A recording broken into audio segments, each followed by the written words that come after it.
Builds up. তো এই build আপটা আমাদের কারিকুলাম ডিজাইনের মধ্যে নাই। আমাদের কারিকুলাম ডিজাইনে যেমন মনে করেন সিঙ্গাপুর, এই কিছুদিন আগে সিঙ্গাপুরিয়ানদের সাথে আলোচনা হচ্ছিল আমাদের শিক্ষা ব্যবস্থা নিয়ে। সিঙ্গাপুরে ওদের ভাষাই 5টা, ওদের ন্যাশনাল ভাষা 5টা, আমাদের তো জাতীয় ভাষা একটা ভাই।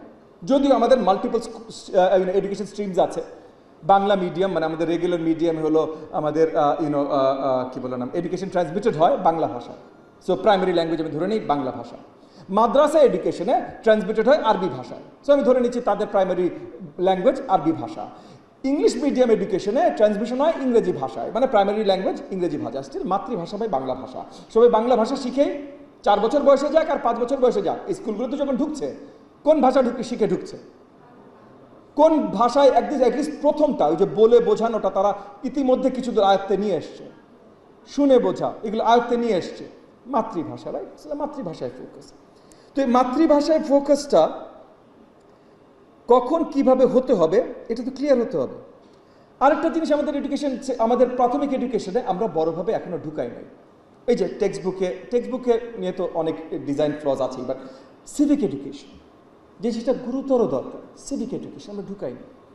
কারণ আমাদের কিন্তু শুরু থেকে ভালো সিটিজেন তৈরি করতে হবে। এবং এই সিভিক এডুকেশন আপনি যখন ঢুকাবেন এটা তো ভাষার মাধ্যমেই ঢুকাবেন নাকি? আপনি ইতিহাস পড়াবেন কিসের মাধ্যমে পড়াবেন? ভাষার মাধ্যমেই তো, ঠিক না? সো ওই যে আপনি শোনা, বলা, পড়া, লেখা এই 4টা কম্পোনেন্ট দিয়ে আপনি ইতিহাস শিখাতে পারেন, আপনি বিজ্ঞান শিখাতে পারেন, আপনি সব কিছু শিখাতে পারেন, কিন্তু ফোকাস প্রাইমারিতে ল্যাঙ্গুয়েজের এই 3টা। তো সিঙ্গাপুর নিয়ে যেটা কথা বলছি, ওদের 5টা ভাষা, ওরা যেটা যেই গ্রুপের মাতৃভাষা সেটা তাদেরকে শেখায়।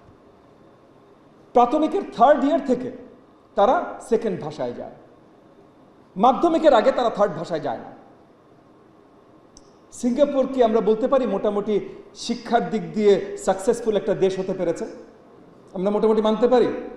আমি জানি বিগত দিনে সরকারে অনেকে ছিলেন কথা সিঙ্গাপুর বলতেন না, লি কুয়ান ইউ বলতেন, বাট আমি সেটাতে যাচ্ছি না। আমরা মোটামুটি তো মানতে পারি যে সিঙ্গাপুর শিক্ষায় আমাদের থেকে এগিয়ে আছে। হ্যাঁ, ভিন্ন ধরনের দেশ, অনেক ছোট দেশ, ওখানে অনেক কিছু করা সহজ, বাট তবু আমাদের তো শিখতে হবে যে মডেলগুলো ভালোভাবে কাজ করে সেই মডেলগুলো থেকে। তো সেই মডেলগুলো থেকে আমাদের শেখার সময় চলে এসেছে। আমি ছোট কয়েকটা কথা বলবো। আমি আসলে অনেক কিছু নোট করেছিলাম, এত কিছু বলার নিজেই খুঁজে খুঁজে বলা আবার মুশকিল। বাট আমাদের এখন দরকার সঠিকভাবে কারিকুলাম ডিজাইন করে, সঠিকভাবে টিচারদের ট্রেন করে, ওই কারিকুলামে টিচারদের ট্রেন করে শ্রেণীকক্ষে পাঠানো।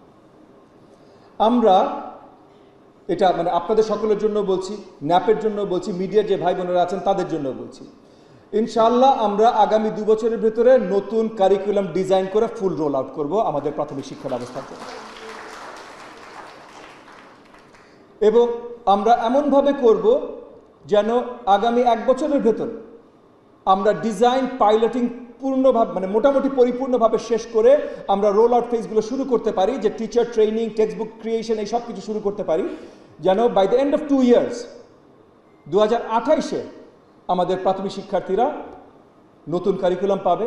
2027-28-এর ভেতরে আমাদের শিক্ষকেরা এই নতুন কারিকুলামে ট্রেন্ড হবে।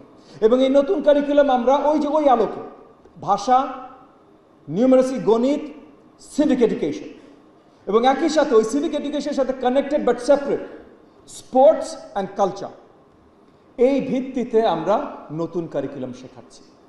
এবং এই নতুন কারিকুলাম ক্লাসরুমে আবদ্ধ থাকবে না, যার জন্য প্রথমে ওই যে সাইকেলের গল্পটা আপনাদেরকে বললাম, এটা ক্লাসরুমে আবদ্ধ থাকবে না, এটা উইথ প্লে হবে।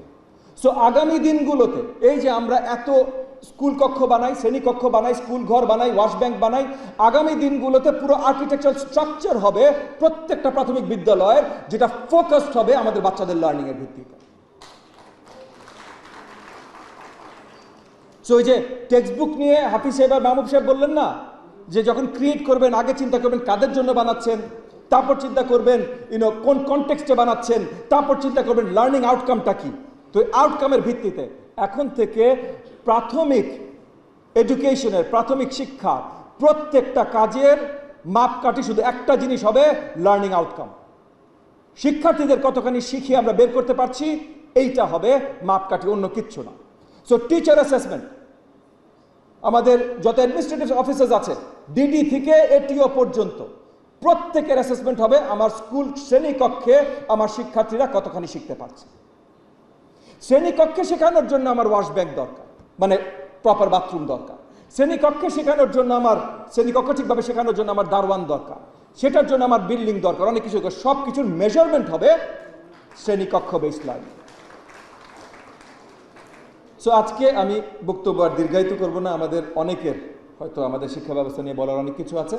আপনাদের জন্য একটা মেসেজ আমি দিয়ে যেতে চাই। 2026-এর মে জুনে দাঁড়িয়ে আপনাদের কাছে আমি অ্যানাউন্স করছি 2028-এর এই সময় নতুন কারিকুলাম প্রাথমিকের দেশব্যাপী রোল আউটের জন্য আমরা তৈরি থাকব। আপনারা সবাই সাথে থাকবেন, আপনাদের সহযোগিতা ছাড়া এই জিনিসটা সম্ভব না। আপনাদের সকলকে অসংখ্য ধন্যবাদ। আসসালামু আলাইকুম ওয়া রাহমাতুল্লাহি ওয়া বারাকাতুহু।